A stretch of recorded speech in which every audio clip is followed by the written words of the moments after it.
Officially, a new governor will be sworn in Ekiti State tomorrow. Dr. Kade Fayemi will return for a second term in office, but a man whose tenure will expire in about 24 hours is under the spotlight.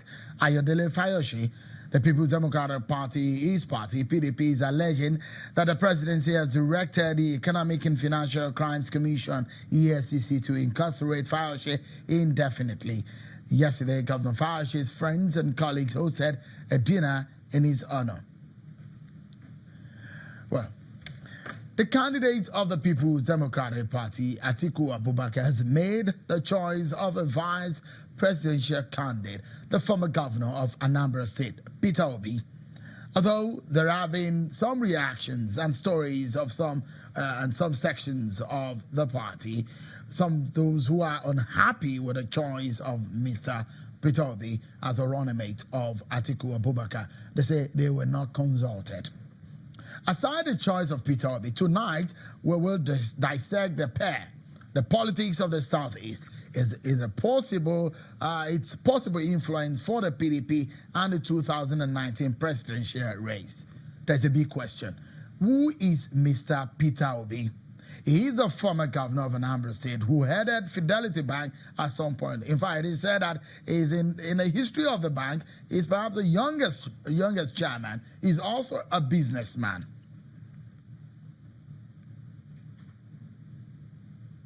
Let's analyze the issue for you, everyone.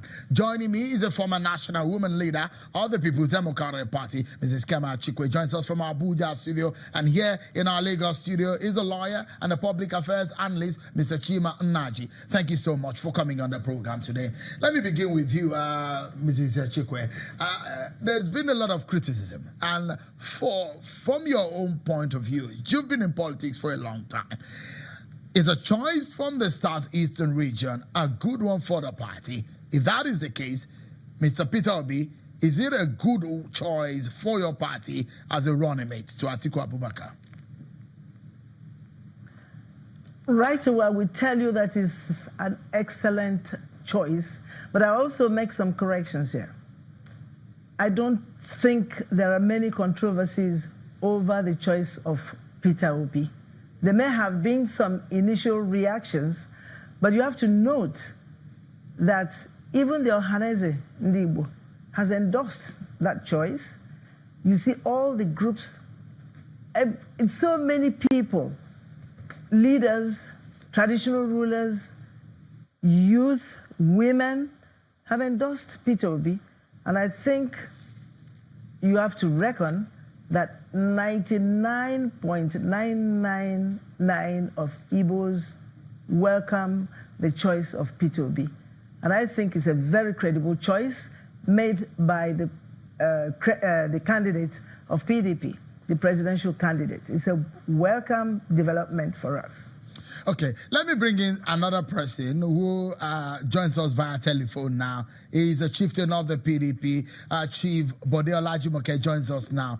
Thank you so much, Chief, for joining us on the program. A lot of people, if you look at the permutations and the calculations ahead of the election, the figures that we have, if you look at it, in the southern part of the country, Southwest has perhaps the biggest and the largest number. In the recent figures that have just come in from INEC, he shows that Southwest has over 16 million voters. The South has 13 million voters. The Southeast has 10 million voters. For you, technically speaking, would you have suggested that the party had picked a running mate from the Southwest? Thank you very much. Except that it has never been the practice that the party selects the running mate for the candidate. For many reasons, of course. The candidate of the party has to, determine the person it feels they will be most comfortable to work with. So, yes, there might be that point. At the point where a candidate emerges, two loyal party members all rally around and ensure that whoever is in charge of the the candidate, we all rally around and ensure that it goes home to victory. The big question, Chief Olajumoke, is that would you, politically speaking, go and dissipate energy where you perhaps have strength? If you look at the Southeast and the South-South region, your party is very strong in that area. You are not going to be having any stronghold in Southwest going into the 2019 election. Out of the 6 states, your party is not controlling any of those states. Politically speaking, a lot of people in your party have said you should have taken a candidate from the Southwest. Is that commonsensical for you? Well, I mean, if you talk about, I think the candidate is very important there. At the end of the day, he determines who he will feel comfortable to work with in terms of compatibility and in terms of, the ability to relate. You recall that in so many instances, there had always been this issue of running mate. And it's a very tricky one. And you have just to ensure that you get it right. I think the candidate has made a right choice. Personally, I have no objection. All right, Chief Olajumoke. So, golden thoughts there from you. Thank you so much for talking to us on Politics Today tonight. Well, let's get a perspective from. No, he's from that region of the country where the running mate is from, but he's not a member of the PDP. Let's get his view from an objective point of view. Mr. Inaji, politically speaking, the divide, the selection from that region of the country, what do you make of it within our political landscape? If you look at the ruling APC, they have the man who will be the running mate, the vice president from the southwest region of the country, and the president from the northwestern region. So this time around, Atiku from the northeast is running mate from the southeast. Well, let me start by saying, like you rightly pointed out, I'm not a member of PDP, and I'm not a member of any political party. So I can as well speak my mind without any fear of favor, if you like. Let me say that it is refreshing that a new development has just happened within the political firmament of this country. So there's something topical, different from what used to be the refrain. So at least excitement, some kind of vivacious discussions are taking place, even though some people want to reduce it to mudslinging or using some gutter language, which merely add to what they call argumentum ad hominem, which never achieve any result. You attack the person and leave the issues. It doesn't make sense. I think that Pt.1 is eminently qualified. And if it is true that the PDP candidate is interested in creating jobs as the major thrust of his political campaign, then it is good compliment to that particular promise.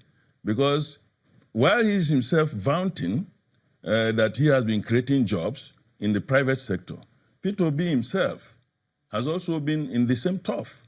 He has been creating jobs in his own, in the private sector too.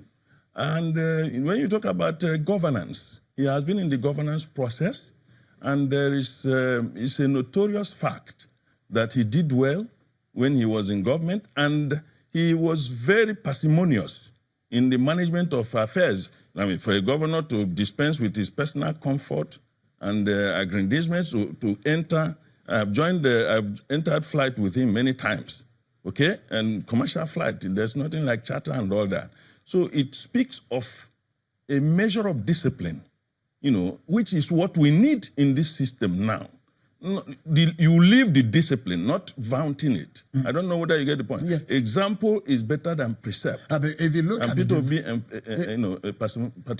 personifies that exemplary simplicity of living. So it's morally, and because the analysis that you have given us now is somewhat of issues and some of the balance that you talk about. Of course, I have no time to discuss political issues balance. in persons. Political balance So now. If you look at the strength of the APC, Northwest candidate of about 19 million voters, and the Southwest vote of 16 million voters, compared to the Northeast of 11 million voters and the Southeast of 10 million voters.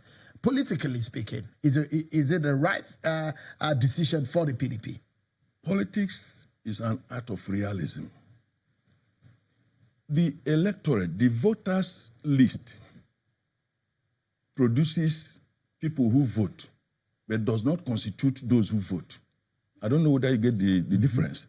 Now, you may have 1 million eligible voters who are not highly mobilized. So you have about 10% of them, which will be about 10 million. Whereas you have 20 million people, totality of 20 in a register, then you have 98% mobilization.